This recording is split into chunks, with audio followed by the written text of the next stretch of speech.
औज़ुबिल्लाहिमिनश्शैतानिर्रजीम बिस्मिल्लाहिर्रहमानिर्रहीम। अस्सलाम वालेकुम। आप देख रहे हैं उर्दू एस्ट्रोलॉजी और मैं हूँ एस्ट्रोलॉजर अलमास यूनुस। आप लोगों को अंदाज़ा है कि जैसे ही मुझे आप लोग क्वेश्चन करते हैं, मैं कोशिश करती हूँ कि उसका रिप्लाई करूँ।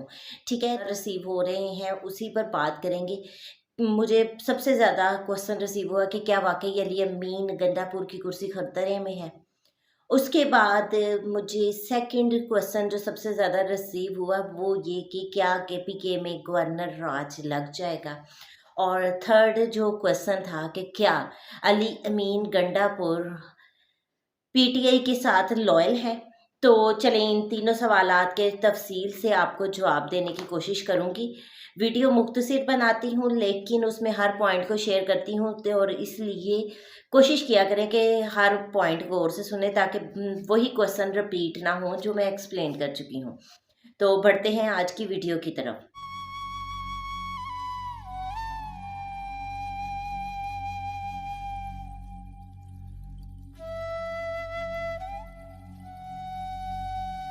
आप लोगों को याद होगा कि जब मैंने अली अमीन गंडापुर साहब का जायचा एक्सप्लेन किया था, इनका ओथ चार्ट एक्सप्लेन किया था, तो उसमें मैंने बड़े ही क्लियर वर्ड्स में बताया था कि अली अमीन गंडापुर जो हैं वो अपने दौरे हुकूमत में बहुत दबंग अंदाज में खेलेंगे, लेकिन इनको इदारों के साथ बनाकर चलना पड़ेगा। अगर ये इदारों के साथ नहीं चलते हैं तो इनकी सर्विस खतरे में पड़ जाएगी। इनकी सर्विस में साजिशें तो लगी रहेंगी और यहाँ पर उतार चढ़ाव भी चलता रहेगा।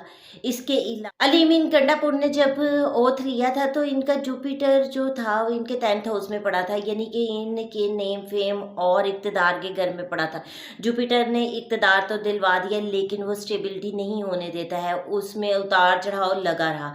अब जुपिटर 2nd हाउस में बैठकर उसने इनको काफ़ी ज़्यादा मज़ीद गेन्स दिए, लेकिन 29 मार्च 2025 को जुपिटर इनके 12th हाउस में ट्रांजिट कर जाएगा। 12वां घर खुफिया साजिशों का होता है, नुकसान का होता है, उसमें साजिशें बढ़ेंगी भी लेकिन वो इनके खिलाफ कुछ भी नहीं कर पाएंगे और यहाँ पर भी इनको काफ़ी ज़्यादा डिस्टर्बेंस का सामना लगा रहेगा।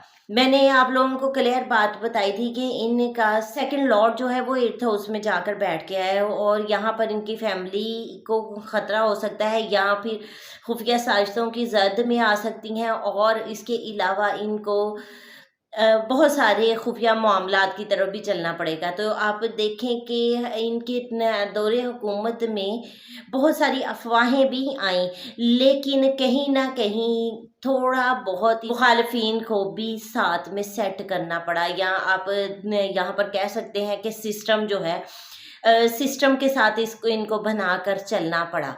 अभी जो मुझे सबसे ज़्यादा बात क्वेश्चन रिसीव हुआ कि क्या इस वक़्त केपीके में गवर्नर राज लग जाएगा, तो मुझे फ़िलहाल केपीके में गवर्नर राज लगता दिखाई नहीं देता है।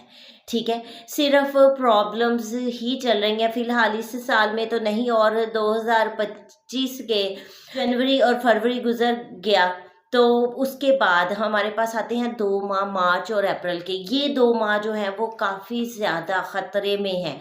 इन 2 माह में प्रॉब्लम्स बढ़ सकती हैं क्योंकि 29 मार्च को सैटर्न का ट्रांजिट हो जाएगा और वो इनके चार्ट में पड़े राहु के ऊपर आ जाएगा। तब भी इनकी सर्विस अक्सर में ख़तरे में आएगी और उसके बाद 29 अप्रैल को जब राहु का ट्रांजिट होगा तो वो उनके सैटर्न के ऊपर आ जाएगा।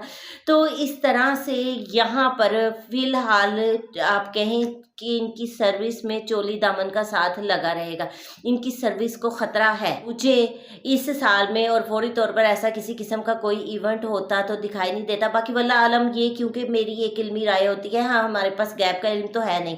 हम तज्ज़ियात की बुनियाद पर नॉलेज शेयर करते हैं जिसमें गलती के कुछ चांसेस रहते हैं। बहरहाल मेरी कोशिश ये होती है कि अच्छे अंदाज से प्रेडिक्शन आपके सामने लेकर आऊँ और आपको अच्छे अंदाज से चीज़ें बयान करूँ। तो फ़िलहाल तो अली अमीन गंडापुर साहब इन चीज़ों को कवर कर लेंगे, लेकिन असल में बात आएगी मार्च से ऑनवर्ड।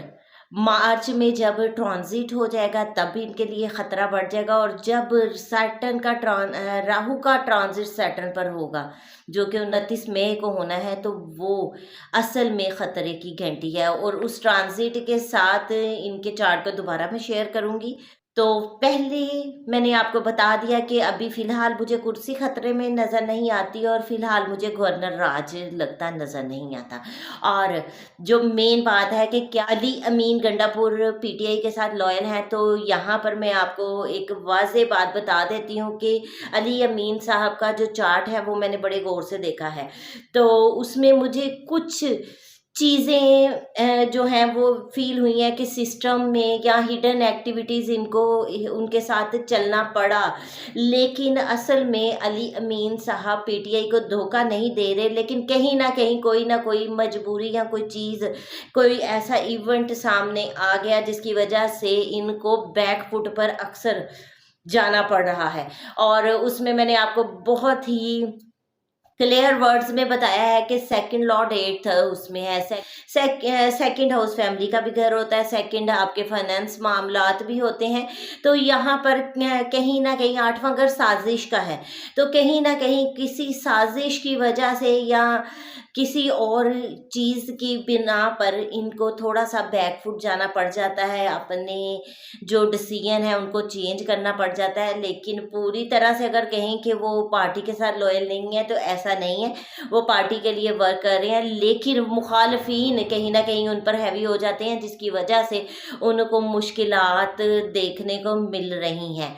और इस टाइम पर इन्होंने ओथ लिया, ओथ के चार्ट को हम देखते हैं तो कैंसर का और चार्ट बनता है, तो उस वजह से ये इमोशनल होके बहुत ज़्यादा काम कर लेते हैं, एकदम से इमोशनल होके बोल लेते हैं, इमोशनल होके कुछ भी कह देते हैं और कोई भी काम शुरू कर देते हैं। लेकिन चूंकि मून फ्लक्चुएटिंग वाला प्लैनेट है, वो बहुत जल्दी तब्दीलियां करता है। इसी तरह कैंसर असेंडेंट जो है इनको बहुत ज़्यादा स्टेबल नहीं रहने देता, इमोशनल साइन होने की वजह से इनके उतार चढ़ाव लगे रहते हैं। तो बहरहाल मैं तो यही कहूँगी कि फ़िलहाल वो पीटीआई के साथ दो नंबरियाँ नहीं कर रहे हैं, लेकिन कहीं ना कहीं किसी मजबूरी की वजह से उनको बैकफुट पर जाना पड़ जाता है। ये मेरी एक इल्मी राय है। इस मुख्तसर सी वीडियो के साथ ही मैं आप लोगों से इजाज़त चाहूँगी। अपना और अपने प्यारों का बहुत सा ख्याल रखिएगा। अल्लाह हाफिज़।